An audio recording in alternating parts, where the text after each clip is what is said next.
Sejam bem-vindos ao CGCast número 23, o podcast do Clube dos Generais. Podcast para quem não pode ter um blindado em casa. Eu sou Daniel Ibarra, Winston Churchill no CG, e hoje nós vamos falar sobre a Segunda Guerra Sino-Japonesa entre Japão e China no início do século XX. Início para o meiozinho e que depois acabou se tornando a Guerra Civil Chinesa. Esse CGCast, com esse tema da Segunda Guerra Sino-Japonesa, é a pedidos do nosso ouvinte Márcio Castro, que nos pediu esse tema e a gente estava em débito com ele já faz alguns meses, mas a gente finalmente vai conseguir efetivamente ter um CGCast sino-japonês. Lembrando que o Clube dos Generais está na web pelo www.clubedosgenerais.org, no Facebook com facebook.com/Clube dos Generais e também no Twitter, @ClubeGenerais. Por e-mail você pode nos contactar pelo contato@clubedosgenerais.org. Comigo sempre ele, meu companheiro Glênio Madruga, nosso August von Mackensen. Bem-vindo, Mac. Obrigado, saudações cavalarianas a todos os ouvintes, a Tibo, como sempre, conduzindo mais esse CGCast, e ao nosso convidado de hoje, mais uma vez, dando ar de sua presença. Obrigado por ter vindo. Aproveitando que ele já chamou o nosso convidado, ele é o professor Tito Lívio Barcelos, que já esteve em outros CGCasts conosco, tem um conhecimento fantástico dessa área do Oriente, especialmente União Soviética. Tito, é um prazer ter você aqui de novo conosco. Opa, muito obrigado, eu agradeço mais uma vez o convite. Ainda estou procurando meu T-34, mas quem sabe eu acumulo um programa de milhas aqui no programa e consigo tirar um carnê no final do ano. Né? Não tinha nenhum T-34 no lago aí em Porto Alegre? Não, infelizmente. Nada, o pessoal adora achar um T-34 no lago, no pântano. Infelizmente o Rio Grande do Sul não foi parte do teatro da Segunda Guerra nesse sentido, então não posso achar esse tipo de quinquilharia por aqui. Maravilha. Vamos lá, Mac, curiosidades da história militar. Positivo, vamos lá. Nascido em 10 de dezembro de 1922, o jardineiro Nicholas Alcmeide juntou seus esforços de guerra da Royal Air Force após 14 missões e com posição consolidada como artilheiro de cauda de um bombardeiro Avro Lancaster, uma das coisas mais estranhas que voaram durante a Segunda Guerra Mundial. Lancaster era lindo, faça-me o favor. Ah, mas a opinião estética não se discute, mas tudo bem. Então, Lancaster, dele foi destacado lá para uma missão sobre Berlim, na noite de 24 para 25 de março de 44, junto a outras 810 aeronaves britânicas. Na ida, tudo tranquilo, tudo certo, tudo na manha. Na volta, alguns ventos muito fortes vieram à rota dos aviões e colocaram eles no meio de uma chuva de fogo antiaéreo e de oposição de algumas aeronaves alemãs. Entre um combate e outro, um Junkers 88, pilotado por Heinz Hocker, abateu esse Lancaster e o piloto deu ordem imediata de abandonar o avião. A correria foi grande, todo mundo se foi embora, mas posição de artilheiro de cauda é difícil. E ele estava sem o paraquedas, porque aquela bolha do fundão lá não tem muito espaço para o cara ficar com o paraquedas muito apertado. Dele. Exatamente. Eram escolhidos os que tinham a menor estatura para poder ir tanto na cauda quanto nos artilheiros de barriga, por exemplo, das B-17. Pois é. E horas de voo, numa missão, tudo bem que tinha escotilha ali, mas a situação de você sobrevoar até Berlim e voltar é uma situação de tensão que tem que ficar horas ali naquele cantinho. Pois é, enquanto isso, o Lancaster caindo em chamas. Quando finalmente o Alcmeide alcançou o paraquedas dele, ele viu um probleminha. O equipamento estava também pegando fogo. E daí ele tomou a decisão que ele tinha que tomar. Ele ia se jogar do avião para ter um fim rápido e aparentemente sem dor. E se atirou de uma altura de 18 mil pés. O equivalente a mais ou menos 5.500, 6.000 metros de altura. Que beleza. Foi-se. 3 horas depois o cara abriu olhos. Como assim? Tava lá ele, tava um pouco arranhado, um tornozelo torcido, mas tudo bem, Tava no meio de um monte de neve fofa do lado de um pinheiro, com vários galhos quebrados, na rota que ele tava ali. Sem acreditar muito no que tinha acontecido, ele disparou a tocar o apito de emergência dele e foi capturado pelos alemães em solo, levado a uma enfermaria e interrogado pela Gestapo. Claro que a Gestapo não acreditou na história dele, até encontrar os restos da aeronave e o local de aterrissagem forçada que o artilheiro fez. O artilheiro considerado o artilheiro de cauda mais sortudo do planeta. O Alcmeid permaneceu... Não, é o sujeito mais sortudo do planeta. Um dos. Ele permaneceu os próximos 14 meses no Stalag 3 como prisioneiro de guerra, sobreviveu à guerra e viveu até 1987. Falou que era o cara mais sortudo. Tem um outro interessante aqui, um americano chamado Alan McGee. Ele despencou de uma B-17 a 22 mil pés, mais ou menos 6.700 metros de altitude, em 43. Se estatelou em cima da cobertura de vidro da estação de trem de Saint-Nazaire. Apesar dos diversos ferimentos e de 28 estilhaços encravados pelo corpo, ele viveu bastante e morreu só em 2003. Então tá aí um pessoal que podia tirar sem muito problema o brevet de mestre de salto. Sem dúvida nenhuma. Muito bom. Muito bom. O que você acha? Tranquilo, vamos. Só dar um paraquedas. Só dá um paraquedas que a gente resolve. Então tá bom. Muito bem. Claro vamos. Fala. Não, desde que acompanhado por alguns litros de uísque. Aí talvez eu crie coragem para isso. Bom, falando agora efetivamente da Segunda Guerra Sino-Japonesa, né? As origens dessa guerra, se a gente for puxar, elas remontam ali ao final do século XIX, quando a China perdeu Taiwan entre 1894 e 1895 para o Japão, foi forçada a reconhecer a independência da Coreia e mais outro monte de questões que fazem parte de uma derrota numa guerra, né? Internamente, a China vivenciou uma revolução em 1912, foi a revolução que encerrou o domínio da dinastia Qing, com Q, e em 1928 houve então o incidente de Jinan e a reanexação da Manchúria pelo Japão. Aliás, muito interessante essa questão de incidentes, né? Tem uma série de incidentezinhos até que efetivamente se tem uma guerra aberta entre China e Japão, pequenas escaramuças, e esse incidente de Jinan foi um deles. Depois a gente vai falar do incidente de Mukden, a gente tem um incidente também da ponte Marco Polo, mas falando um pouquinho desse comecinho, Tito, como é que estava essa crise chinesa entre a assinatura do Tratado de Shimonoseki e a fundação da República da China e o estourar da Revolução Comunista de Chiang Kai-shek? Ou seja, como é que estava esse iniciozinho desse processo dentro da China? Bom, primeiramente eu acho que eu gostaria de começar a minha fala parabenizando a iniciativa de falar desse tema tão sensível e tão desconhecido pela historiografia brasileira, né? Então, assim, eu até peço para os ouvintes perdoarem certas faltas de detalhes por conta de que é um material muito pobre que a gente encontra no Brasil sobre o assunto, e mesmo sendo de um país que ganhou uma cadeira permanente no Conselho de Segurança da ONU, né, até 71, estou falando da China nacionalista, né? Mas voltando ao assunto, olha, desde a Guerra do Ópio, a China estava em profundo colapso, né? O Império Chinês estava fragmentado, ele tinha várias rivalidades regionais, ele não tinha um exército nacional e sim exércitos feudais, né? Cada um regido por um senhor. Tanto é que a rivalidade desses exércitos contribuiu, por exemplo, para a derrota chinesa frente ao Japão em 1894-95, porque apenas os exércitos do norte, ou o exército de Beiyang, assumiram a frente de batalha, e fora isso, por não ser um país que ignorou a Revolução Industrial, ignorou a modernidade ocidental, sofreu inúmeras baixas, com derrotas frente a potências e teve que fazer concessões territoriais. A China, eles chamam isso de humilhações, o período das humilhações.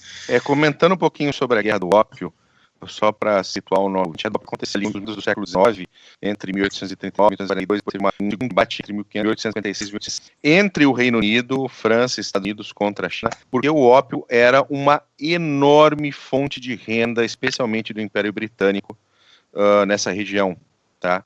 Então a Guerra do Ópio era porque a China não queria mais que o ópio circulasse dentro do seu território, não queria mais que os seus cidadãos ficassem, como é que fala? Viciados, obrigado.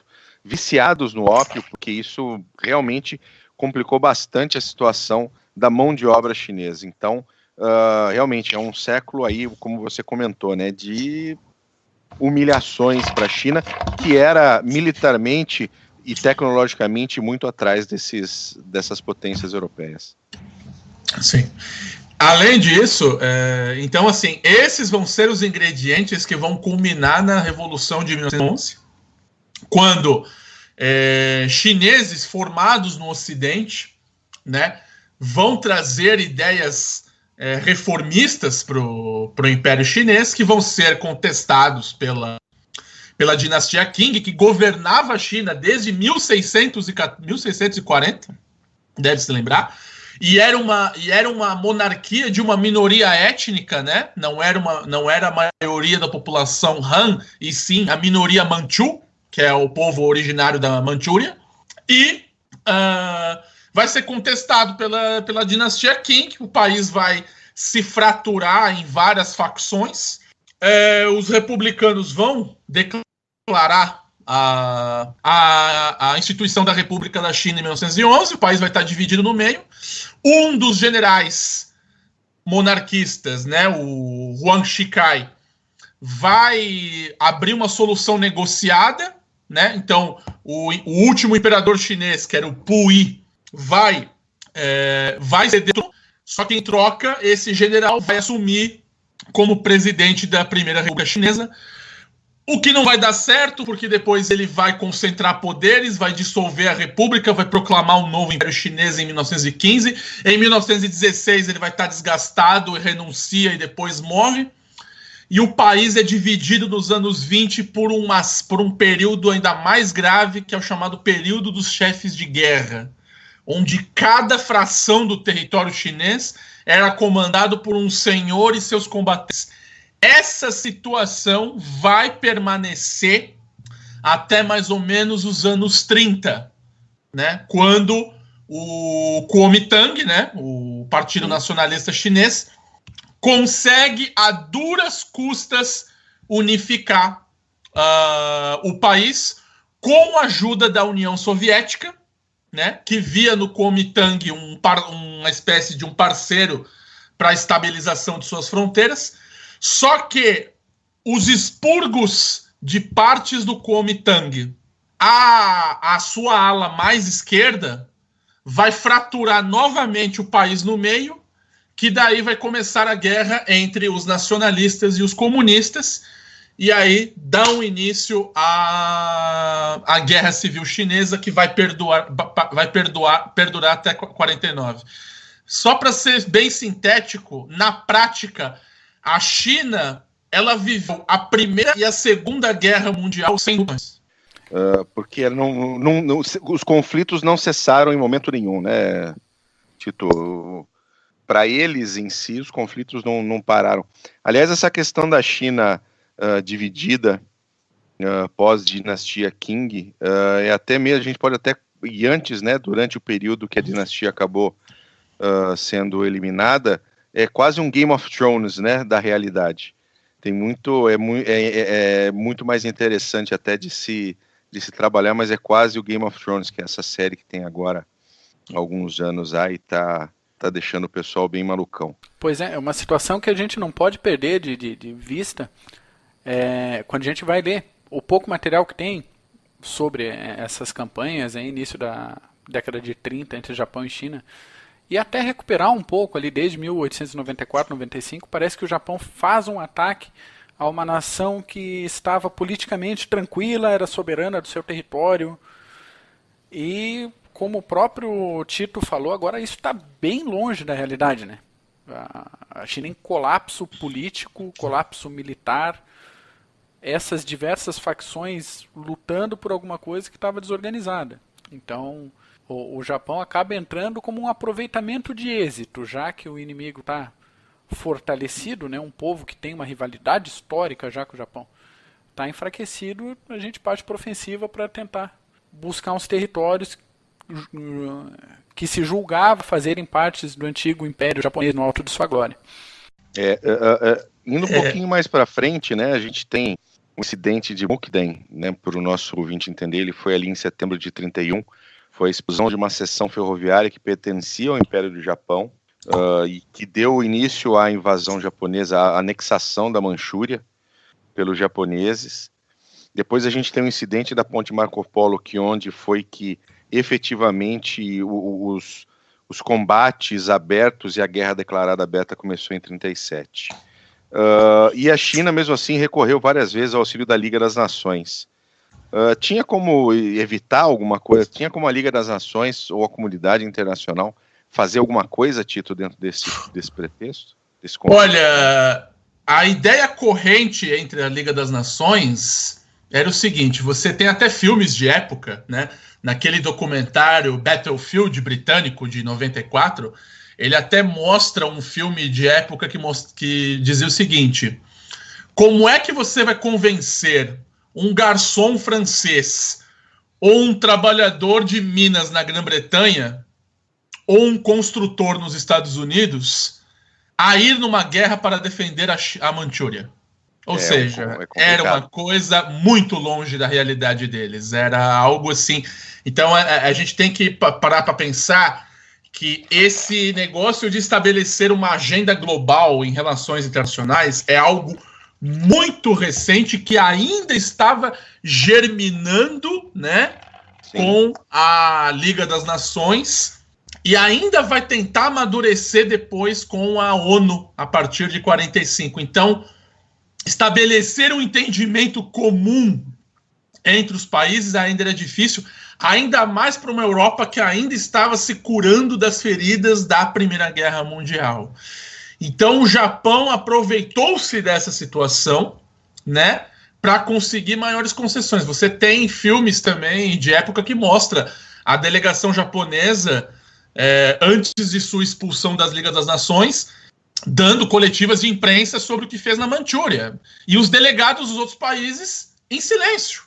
Ou seja, não tinha exatamente o que fazer. E vale destacar também o seguinte, né? Eu gostaria de aproveitar essa fala para falar um pouco da estratégia japonesa, né? Como é que o Japão enxergava o seu entorno estratégico? O Japão, ele se enxergava como vulnerável às potências ocidentais. Então, o medo dos japoneses, até como você falou no começo do podcast, o uso da palavra incidente é justamente para tentar minimizar as situações, para evitar o máximo possível que os países europeus se envolvessem no conflito no lado chinês. E isso vai nortear todas as intervenções japonesas desde o século XIX.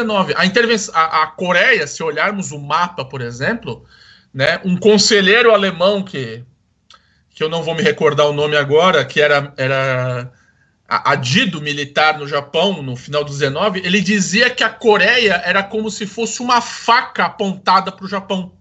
Por isso que a Coreia precisava ser securitizada e anexada ao Japão para criar uma zona de segurança em relação à China. Porque ela poderia ser um trampolim para uma potência estrangeira invadir as ilhas japonesas. Então, além disso, o Japão precisava insumos para sua indústria crescente. Só que esses insumos não se encontravam no território japonês. O Japão não é um grande produtor de minérios como carvão, ferro, petróleo, bauxita. Ele precisava buscar em outros lugares.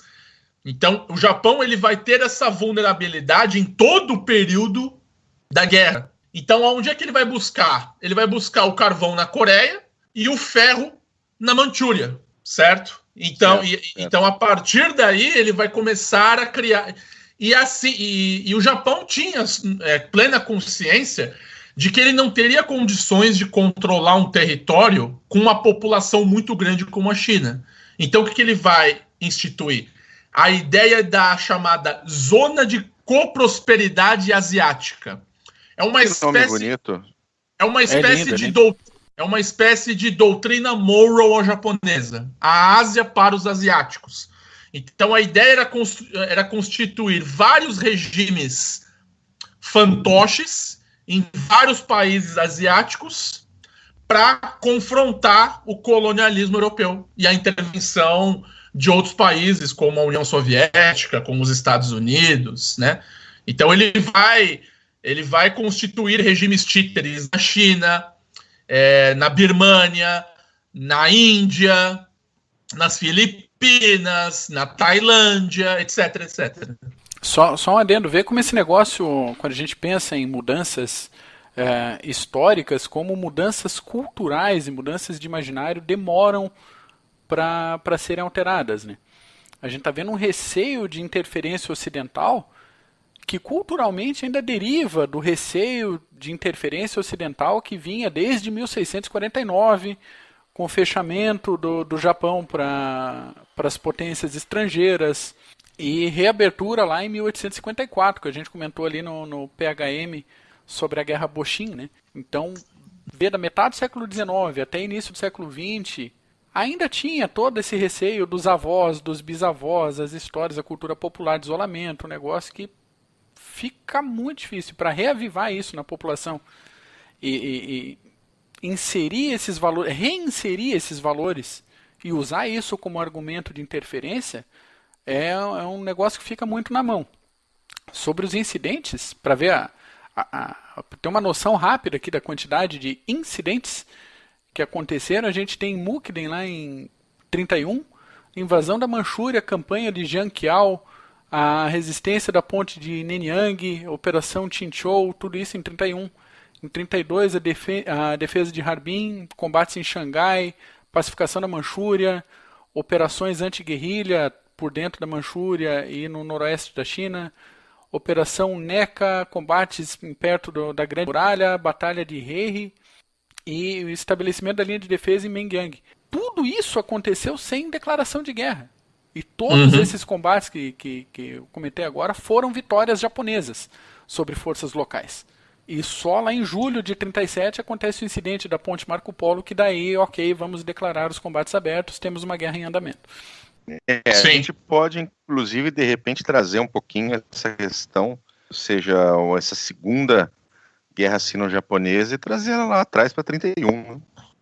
Sem com dúvida. Essa quantidade de incidentes, de questões, etc. Sim.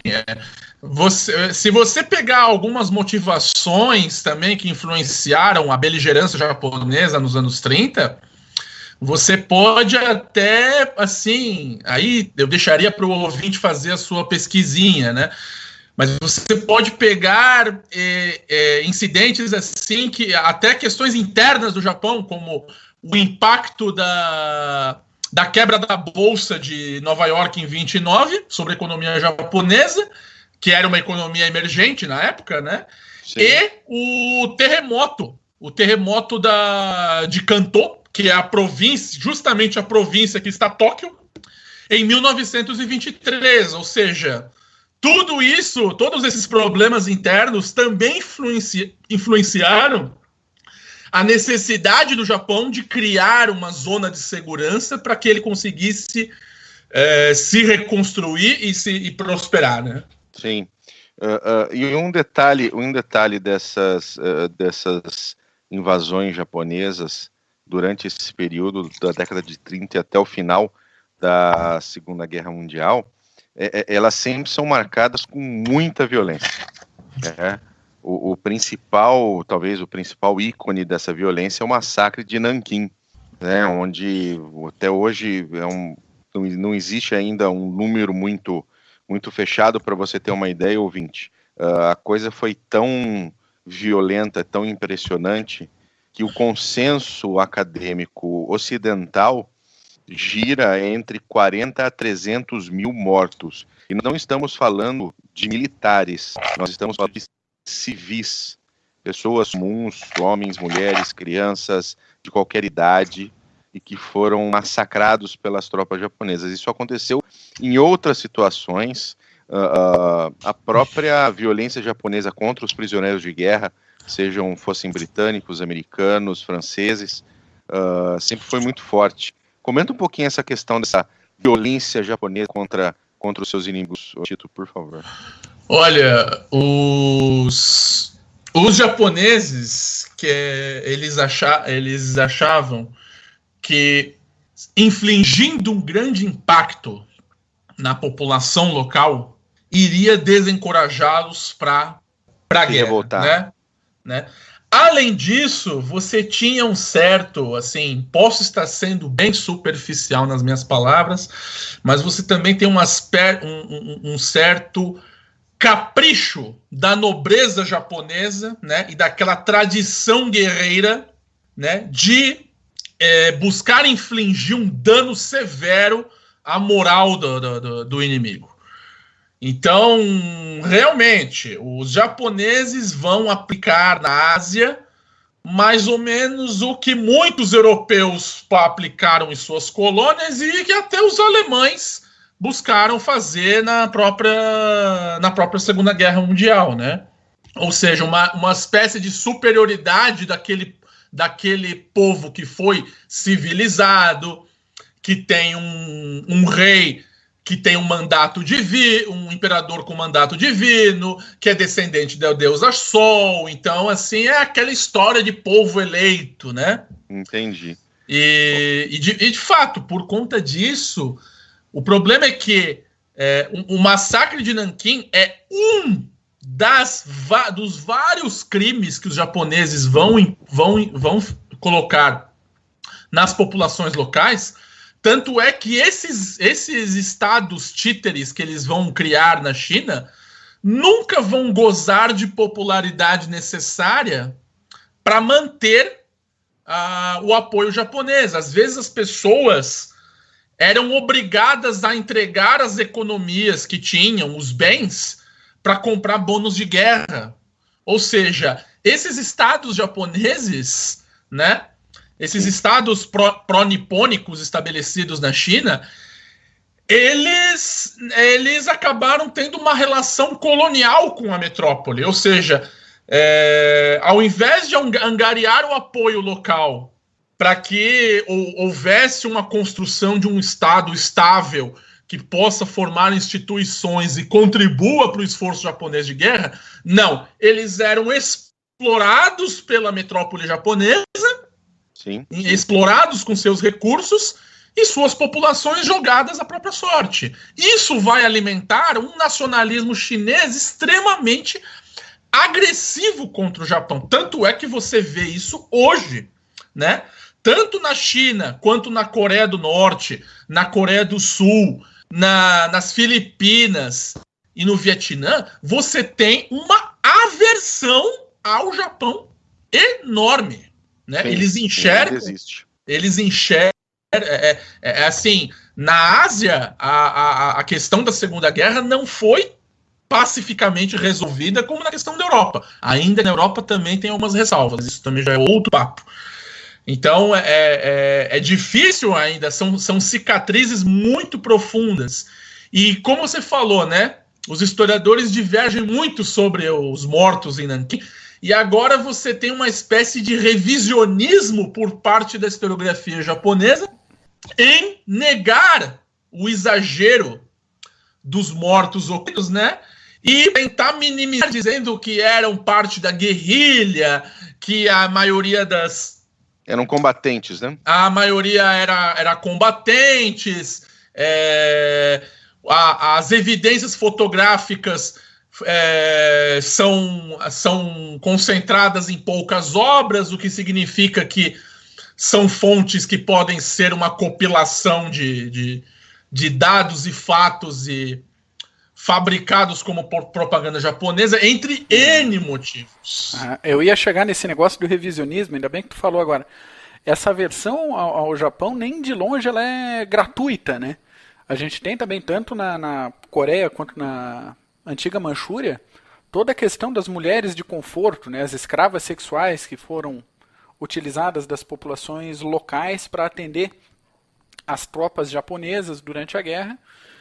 E esse negócio do revisionismo, em 2015 agora, aconteceu uma vitória judicial desses negacionistas, e que eles conseguiram tirar dos livros escolares a maioria das informações sobre baixas e atrocidades no fronte chinês.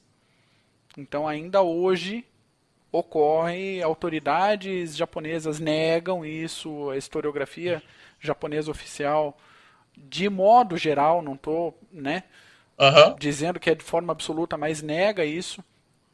E atitudes durante e imediatamente após a Segunda Guerra Mundial, um dos responsáveis ali pelo massacre de Nanquim, que foi qual era o nome dele? O Mitsui Iwani, ele foi enterrado, foi sepultado no mausoléu de heróis do Japão. Exato. Como é que você faz isso e quer a condescendência, quer o apoio dos países da Ásia em torno ali do Japão? Não tem como, né? Não dá. Eu ia comentar essa curiosidade. Nos anos 2000, agora eu não vou me lembrar exatamente o ano, mas o primeiro-ministro japonês na época, o Junichiro Koizumi, né? Aquele que tinha um cabelão engraçado, ele vai fazer uma visita a esse mausoléu shintoísta dos heróis, e isso vai causar um protesto enorme em vários países da Ásia. Você vai ter imolações humanas, assim, às dezenas, na Coreia do Sul. As pessoas vão tacar fogo no próprio fogo como forma de insatisfação. Para eles era um insulto isso, né? O Estado japonês sendo conivente com essas atrocidades que cometeram durante a guerra, né? É uma coisa até engraçada, não querendo ser frio, calculista e puxar por esse lado. Mas chega a ser muito contraditório um país que, ao mesmo tempo, se vitimiza pelas bombas de Hiroshima e Nagasaki, ter feito tudo isso, nega, ao mesmo tempo, todos os tipos de atrocidades que cometeram durante a guerra. E não é só na Coreia, é em todos os países listados. Exatamente. Né? Só uma outra curiosidade, você falou das mulheres de conforto, eu estava lendo a respeito, e tinha uma informação que eu não sabia, né? Parece que até holandesas, inglesas e australianas também eram usadas como escravas sexuais. Pois é, some-se aí o tratamento dado pelas Forças Armadas japonesas a tropas e populações que se rendiam e não permaneciam em combate até o último esforço, né? Então, tanto militares quanto civis que se rendiam às forças japonesas valiam menos do que o menor e mais ralé dos cidadãos japoneses. Então não tinha por que ter consideração com prisioneiros de guerra ou populações subjugadas dentro desse ponto de vista. E aqui, de novo, vou pontuar, não estamos generalizando todos os japoneses. Estamos falando da característica militar de comandantes que tocaram, que fizeram essa campanha aí adiante. Sim. E isso também, só para um detalhe, isso às vezes é bom para a gente entender. Não estou defendendo A ou B, né? Claro. Mas às vezes é bom para a gente entender, por exemplo, certas atitudes, né? Certas atitudes beligerantes, por exemplo, da Coreia do Norte em relação ao Japão. Isso, ou seja, esse ódio e ressentimento histórico também está presente no discurso. Então, quando os norte-coreanos apontam o arsenal atômico contra o Japão, não é apenas visto como um mero aliado norte-americano, também aquele país que... mas também o passado de ocupação militar e colonial que tiveram no passado. Então, está carregado no regime norte-coreano esse sentimento, né? E eu imagino que eles devem alimentar esse sentimento ao longo dos anos também, né? Porque as coisas vão mudando à medida que as gerações vão passando, né? À medida que as pessoas que viveram essas questões vão morrendo pela idade, novas gerações chegam, e você tem, por exemplo, se a gente pensar um pouquinho aqui na nossa região aqui, a Guerra da Tríplice Aliança, nós não temos a nossa geração, e mesmo a geração dos nossos pais, qualquer tipo de questão assim contra o Paraguai, por exemplo. Sim. Sim. Né? Tudo isso se tornou um ponto da história lá atrás, e uma nova, né, um novo relacionamento aconteceu e veio acontecendo ao longo dos anos. Agora, eu acho que a Coreia do Norte acaba tentando também internamente alimentar isso, né, como parte da propaganda que a Coreia faz internamente com com sua população. Mas falando um pouquinho agora... Guerra de discurso faz parte do esforço de guerra, né? Exatamente. Só não querendo alongar, mas o Kim Il-sung, que é o avô do atual ditador da Coreia do Norte, do pastel de flango, ele foi exilado. Ele foi exilado para a União Soviética durante a Segunda Guerra Mundial, né? Então, no meio desse conflito, dessa ocupação japonesa do negócio, ele teve que sair da terra dele, foi para a União Soviética, recebeu o treinamento militar do Exército Vermelho, serviu no Exército Vermelho até o final da Segunda Guerra Mundial, e depois o Beria negociou ali o comando da Coreia do Norte e aceitou ele como comandante fundador do país. Desculpa a interrupção. Sim. Imagina. Não, o que eu queria colocar agora na discussão, na verdade, é a questão da Guerra Civil Chinesa, que ela acontecia antes desses conflitos iniciarem, e os dois lados, os comunistas com Mao Tse-tung e os nacionalistas com Chiang Kai-shek, fizeram uma espécie de acordo, né, de paz, para poderem lutar no inimigo comum, até que aquilo tudo terminasse e eles pudessem voltar à luta pelo domínio da própria China. Tito, como é que isso aconteceu dentro do seio chinês e também em relação aos japoneses, né? Porque a gente depois, no final da guerra, tem o recomeço da Guerra Civil Chinesa, que vai terminar com a vitória comunista, a vitória de Mao Tse-tung. E como é que você vê essa questão durante essa guerra sino-japonesa?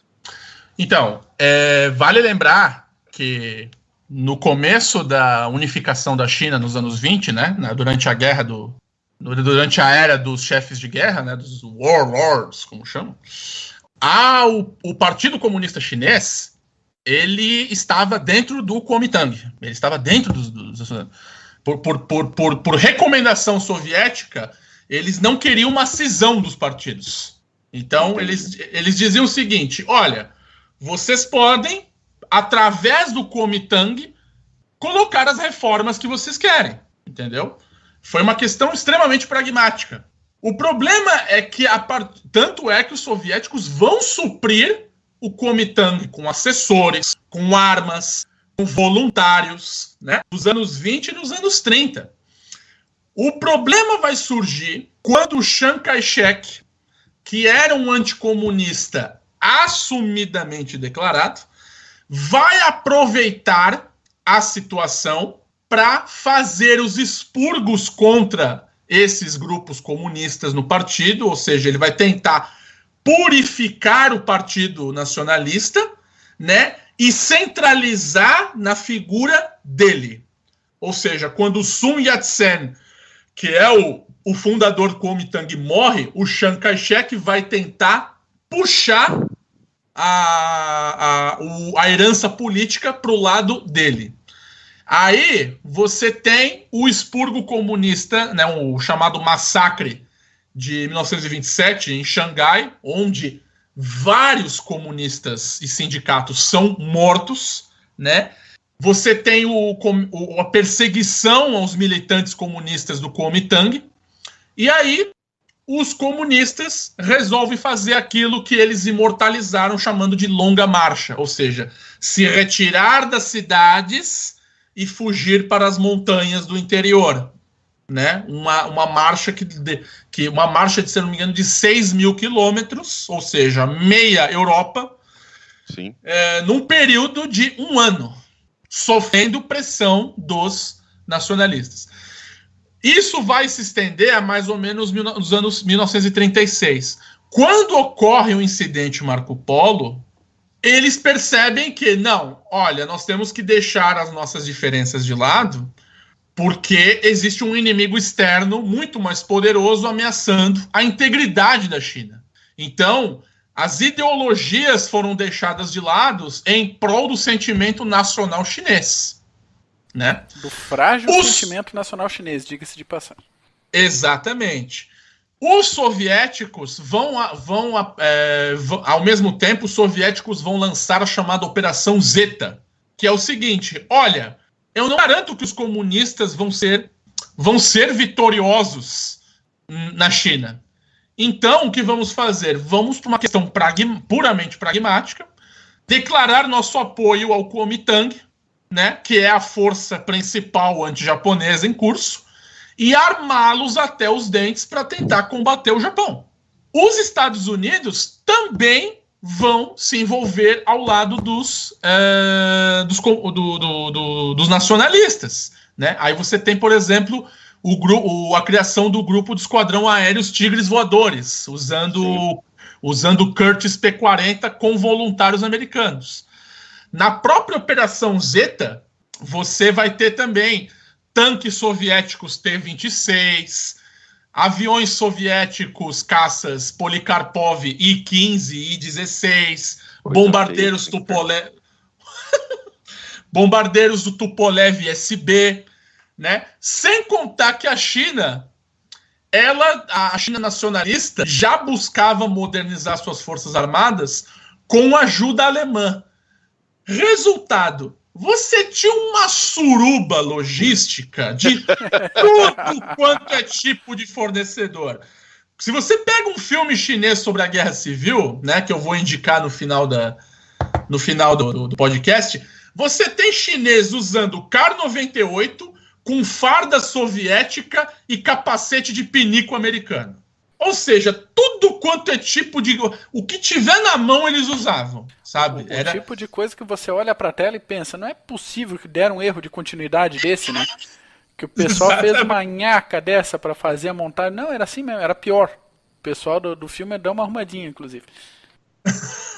Mas, assim, então, você vai ter uma espécie de uma trégua, né, temporária entre os comunistas, que aí estava emergindo o Mao Tse-tung como liderança, né? O antigo líder, que era o irmão do Mao Tse-tung, tinha morrido na Longa Marcha, e o Mao Tse-tung assume o comando da guerrilha, e o Chiang Kai-shek do lado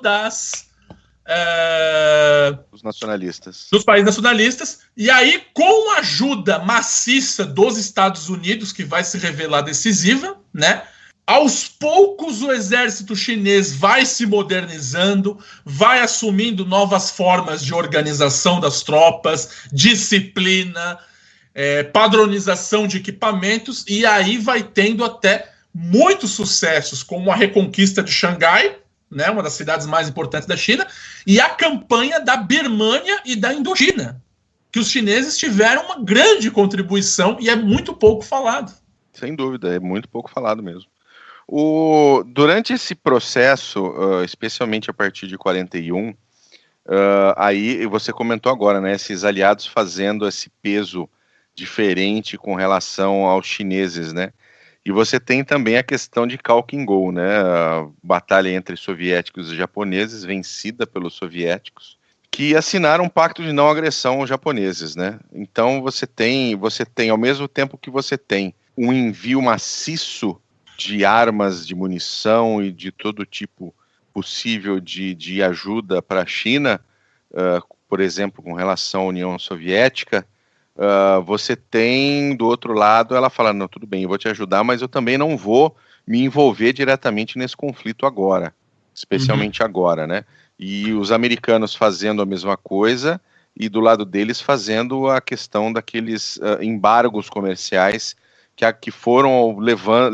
levaram até o ataque de Pearl Harbor, né? Eu acredito... bom, a gente tem que levar o seguinte, o Japão se desgastou muito na China, porque a projeção inicial japonesa era em direção à China.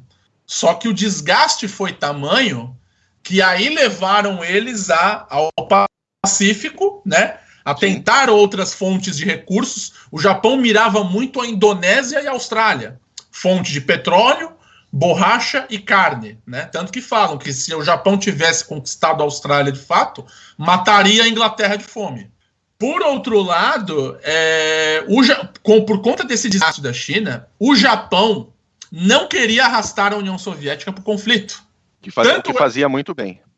Exatamente. Lembrando que a União Soviética tinha acabado de assinar o acordo Ribbentrop-Molotov, ou seja, o seu fronte ocidental estava estável, né? Isso é uma coisa a se declarar, ou seja, pelo menos ficou por aí 1 ano e meio, 2 anos, né? Exatamente, mas naquela altura, em 39, estava estável, estava estático.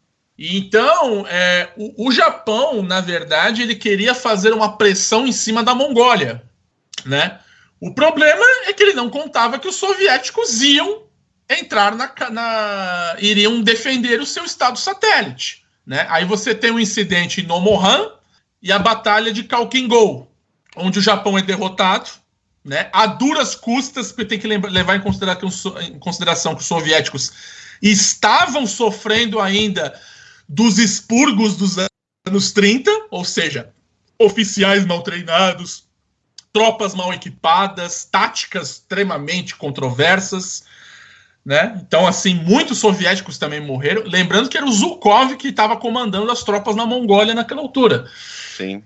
O Japão, ele assina um acordo um pacto de não agressão. Tanto é que, ao contrário do que se pensa, o eixo, né, o chamado eixo, nunca operou de fato como uma aliança coesa. Nunca coordenou as suas ações. Nunca, em momento, né? Nenhum, inclusive. Você pode falar, no máximo, que teve guerras paralelas entre a Alemanha e o Japão, e talvez até a Itália, mas aí já é outra história. Então, assim, tanto é que o fronte asiático soviético vai permanecer estático até 45. Vai permanecer mesmo. O que é uma pulguinha em quem lê esse contexto de forma mais superficial, como a gente tem na maioria das fontes já traduzidas para português, né? Você tem um desenvolvimento de ações ali da União Soviética apoiando a China e de repente tem a chance de bater de frente com o Japão e prefere estabilizar o fronte porque sabe que o bicho está fumando do outro lado e que vai precisar de cada recurso disponível, né? Exatamente. Então, os frontes podem não estar ligados, mas esse esforço de pensamento, de inteligência militar está muito ligado ao desenvolvimento dos combates da Europa com o desenvolvimento dos frontes na Ásia. Como você falou, não que isso estivesse militarmente, né, pensando em fronte, funcionando de maneira conjunta, mas a inteligência, os esforços fora de fronte, né, por trás do fronte, estão pegando fogo tanto na Europa quanto na Ásia nesse momento. E aí a gente pode, trazendo um pouquinho a questão americana, e aí você tem, como o Tito falou, né, a necessidade do Japão de buscar efetivamente mais recursos fora da China. Você tem a entrada dos Estados Unidos na guerra, e aí você tem talvez uma virada no olhar japonês e nos esforços japoneses em conseguir sobreviver, na verdade, ao que vinha do leste dos americanos, e começou a perder não a sua vontade, mas começou a perder a velocidade dentro da China, né? Sim, o desgaste japonês na China foi tamanho, né? E ainda o Japão passa a lutar em 2 frentes, muito antes da Alemanha, e isso se revela extremamente desastroso, porque enquanto no Pacífico os japoneses têm que ficar deslocando tropas para defender ilhas com apenas valor estratégico, né? Ou seja, posição, mas o Japão precisava tentar reverter o seu déficit energético, ou seja, como é que eu vou alimentar uma máquina de guerra deficitária? Né? Sendo que eu tenho um embargo de petróleo dos Estados Unidos, da Grã-Bretanha, da Holanda, da União Soviética, né? Então eu tinha que operar com os meus próprios recursos. Tanto é que em agosto de 45, a União Soviética ela é pressionada pelos aliados a violar o pacto de não agressão com o Japão e declara guerra ao Japão, invadindo a Manchúria. A historiografia costuma dizer que foi mero oportunismo do Stalin. Meu amigo, a Manchúria tinha mais de 2 milhões de tropas japonesas estacionadas lá. A Manchúria era o coração que bombeava os recursos para a indústria japonesa. Sem a Manchúria e a Coreia, o Japão perdia suas fontes de ferro e carvão, né? Então, quando os soviéticos pegam suas tropas em Berlim, né, os seus veteranos de guerra, e deslocam para a fronteira asiática, para o Japão foi um golpe tão devastador quanto a própria bomba atômica. Tanto é que a invasão da Manchúria e a bomba atômica, elas praticamente vão ser, como é que se diz? Coincidentes. Elas vão ocorrer praticamente no mesmo período, o que é um desastre para o Japão. O Japão percebe que não teria mais condições de continuar lutando, né? Desculpa, é que ali, com essa invasão à Manchúria, na verdade, tirou do Japão qualquer possibilidade de defesa efetiva do seu território nacional, das suas 4 ilhas principais, né? Porque a bomba atômica em si destruiu 2 cidades, matou muita gente, mas do ponto de vista estratégico foi muito mais uma questão emocional e de pressão do que propriamente de dizer vamos parar a guerra agora. Ou seja, a invasão da Manchúria ajudou e muito a terminar essa guerra sem precisar invadir as ilhas japonesas. Exatamente. Aí você tem o colapso do esforço de guerra japonês. Você perdeu 2 polos industriais importantes, tanto Hiroshima quanto Nagasaki, e perdeu a sua principal fonte de recursos, a Manchúria e a Coreia. Então o Japão só tinha as ilhas. Então mesmo que o Japão adotasse, né, e ele adotou o chamado Ketsugo, que é o chamado de guerra total, mobilização total, mas ele perceberia que não teria condições de enfrentar 2 aliados como os Estados Unidos e a União Soviética. Ainda que existem dúvidas realmente se aquela operação dos soviéticos invadirem a ilha de Hokkaido, né? Porque os soviéticos careciam muito de meios navais e anfíbios, né? Mas existia o medo da chamada, o pessoal até brinca, né? Falar que os soviéticos transformariam o Japão na Toquioslávia, né? Não, e aí finalmente dobrar o joelho dos japoneses, né? Vamos encerrar a guerra agora, antes que a gente perca controle do nosso território natal. Né? Como acabou de acontecer, quando tinha acabado de acontecer com a Alemanha. O mundo assistiu a Alemanha ser destruída, por um lado, pelo esforço, principalmente pelo esforço aéreo anglo-americano, e pelo leste, pela pressão soviética. Por mais iludido que fosse o comandante militar japonês, ali não tinha como mais, né? Ou a escolha ali vamos deixar destruírem o nosso país inteiro ou vamos tentar preservar mais alguma coisa? Sim, sem contar que os Estados Unidos também tinham planejado operações anfíbias contra o Japão. Claro que seriam muito custosas, poderiam levar a guerra até os anos 50, mas assim, você via que o Japão não tinha mais soberania aeronaval, né? Tem que levar em consideração isso também. Os Estados Unidos no Pacífico neutralizou de vez a supremacia aérea e naval japonesa, e o Japão, assim, estava reduzido apenas ao seu território insular, né?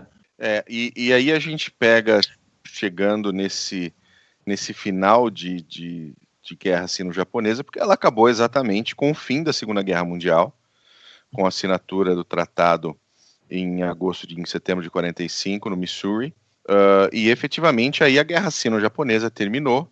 E existem muitos historiadores que acabam trazendo lá atrás e dizendo que a Segunda Guerra Mundial, por essa influência, por essa questão da Segunda Guerra Sino-Japonesa, teria começado lá em 37. Sim. Como você vê essa questão? Não, eu acredito completamente que, assim, ao contrário da Europa, que existia um período de interrupções nos anos 20 e 30, né? Ou seja, o revisionismo alemão, né, de querer subverter a ordem mundial, vai ser interrompida e depois vai ser alimentada por um revanchismo. No caso da China e do Japão, teve uma continuidade. Ou seja, em todos em todo do século X até o século X não, dos anos 10 até a década de 40, você teve um período de guerra sem interrupções, né? O expansionismo japonês pressionando e enfraquecendo o Estado chinês a todo momento. Então eu acredito sim que eu não posso, talvez exista um exagero em afirmar que a Segunda Guerra Mundial começaria em 37, né? Mas até porque era um conflito asiático, era um conflito local, né? Como já dito, não havia motivação dos europeus e dos americanos em se envolver diretamente na causa chinesa, né? E os soviéticos só se envolveram porque era uma zona de fronteira, então foi uma coisa muito limitada e pragmática, né? Então, mas assim, a partir do momento em que convergiu os interesses entre os aliados ocidentais com a China, aí essa guerra regional foi incorporada ao esforço de guerra mundial. E uma última curiosidade para a gente fechar, né? Você tem 45 a entrega, né, da Manchúria, a saída dos soviéticos da Manchúria e a entrega para os comunistas chineses, que aí vai ser o principal ponto de virada da Guerra Civil Chinesa nos anos seguintes. E é um excelente tópico para um CGCast, Guerra Civil Chinesa. Sem dúvida nenhuma, hein? Entendi. Não, podemos até começar desde lá de trás, até a queda da dinastia Qing, depois a Guerra Civil Chinesa, até ela finalizar com a Revolução Cultural do Mao. A curta vida da República Chinesa, né? A curta vida da República Chinesa. Mas esse foi um CGCast muito excelente. Muito excelente. Eu, pelo menos, aprendi muita coisa aqui. Eu aprendi muita coisa. Como é aqui? Opa! Me fala aí, bibliografia para os nossos ouvintes.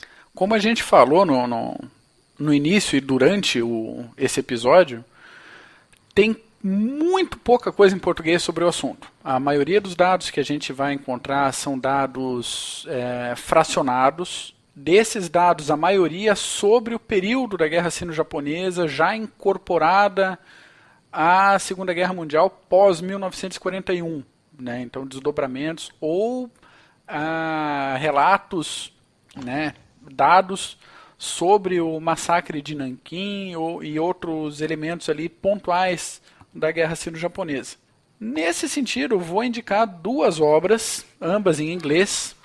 A primeira chama-se Sino-Japanese Air War, 1937-1945, da Fonthill Media.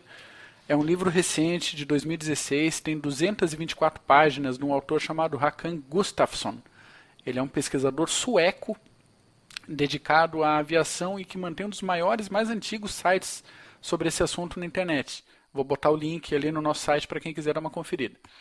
Esse livro ele é o resultado de uma extensa pesquisa técnica cruzada com relatos de sobreviventes e de familiares que combateram no ar na Guerra Sino-Japonesa entre o período de 37 e de 45.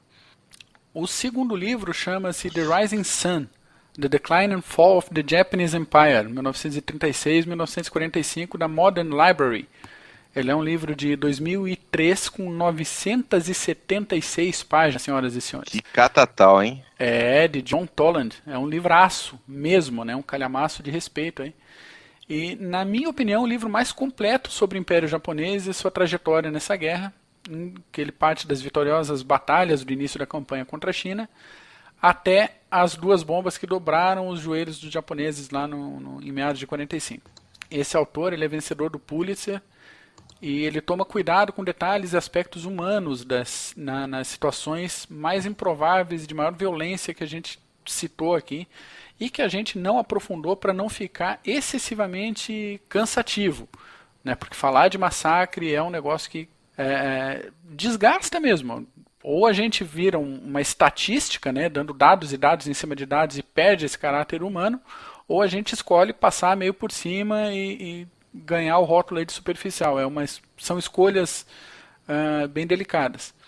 Dentre os erros comuns, né, de abordagem histórica que o autor não comete, eu separo 2. A generalização do caráter dos japoneses, como a gente comentou também, nem todos os japoneses pensavam daquela forma, nem todos os japoneses agiam daquela forma, porém, comandantes e jovens militares já impregnados daquele pensamento militar ofensivo e de subjugação de chineses, aconteceu. E o segundo ponto é lembrar que a história não se repete. E agora estou citando o autor. O que se repete são manifestações da natureza humana. Senhores, livraço. Se leem em inglês, querem material muito bom sobre a Segunda Guerra Sino-Japonesa, The Rising Sun é a opção para ser comprada. Tito, tem recomendações também, né? Isso, eu tenho recomendações de 3 filmes. O primeiro é um filme chinês, né, com o Jackie Chan, de 2011, chamado 1911, né, onde ele assume o papel de um oficial chamado Huang Qing, que é o oficial comandante do primeiro exército da República China, né, que vai ser instituído em 1911 e derrubar a monarquia, onde ele vai contar todo o processo, né, de instituição, todo o jogo político, todo jogo político que envolveram os bastidores do processo. Outro filme também é um chinês de 2007 chamado Assembleia Sangonga. Ele vai falar dos anos finais da Guerra Civil Chinesa de 45 a 49, né, já nas etapas finais, mas mostra realmente um pouco desse caos que ocorria no país com aquele monte de fornecedores de armas, táticas e organizações. E um desenho japonês, né? Eu acho que esse aqui talvez deve ser até mais familiarizado para alguns, que é o Vidas ao Vento, de 2013, que conta a história do engenheiro Jiro Horikoshi, que é o criador do Zero.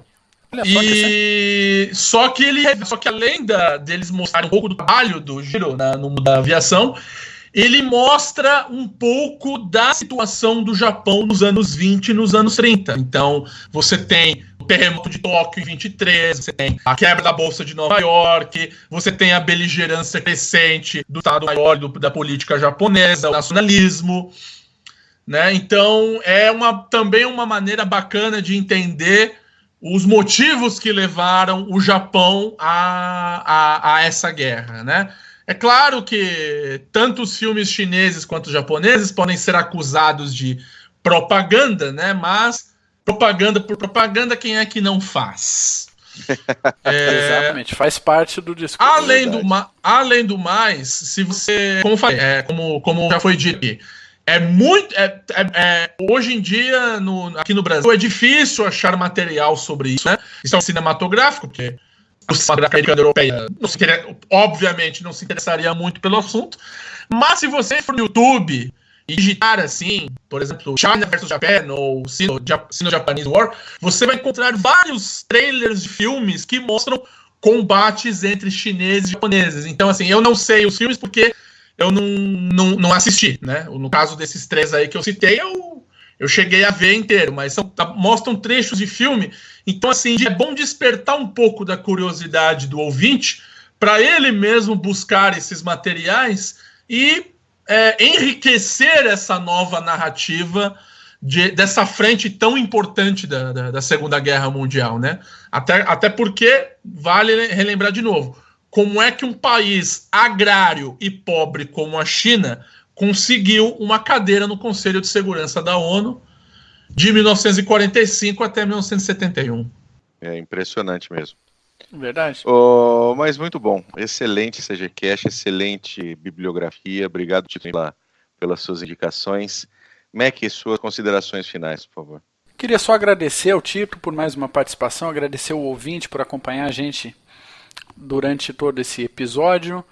Queria lembrar que as indicações dos livros estão linkadas no nosso site também. Se o ouvinte quiser adquirir algum deles, não vai pagar nem um realzinho a mais, mas vai ajudar o Clube de Generais a manter suas atividades online, porque o CG faz parte do grupo de associados da Amazon. Então, se quiser, use nossos links. Se o livro que vocês acharem não tiver listado no nosso CGCast, manda um e-mail pra gente, contato@clubedegenerais.org, que a gente dá um jeito. Obrigadão por todo mundo. Vida longa ao Clube de Generais. Beleza. Tito, mais uma vez, muito obrigado pela sua participação, brilhante novamente. Suas considerações finais, por favor. Agradeço de novo o convite, né? Realmente é um assunto muito novo até para mim, então foi realmente um grande desafio preparar um material, né, uma análise bem social sobre esse conflito muito importante, mas pouco conhecido até pela academia brasileira, e esperamos continuar com esse trabalho de desvendar, né, esses conflitos que contribuíram para mudar o mundo moderno e que, quem sabe, me coloco à disposição nas próximas oportunidades. Valeu, muito obrigado. E a gente devagarzinho vai desvendando esses mistérios orientais que são tão pouco falados aqui. Mas tá ótimo. A você, ouvinte, obrigado por esse tempo conosco e a gente volta na próxima semana. Valeu, obrigado, um abraço, tchau. If life seems jolly rotten, there's something you forgot, and that's to laugh and smile and dance and sing when you're feeling in the dumps.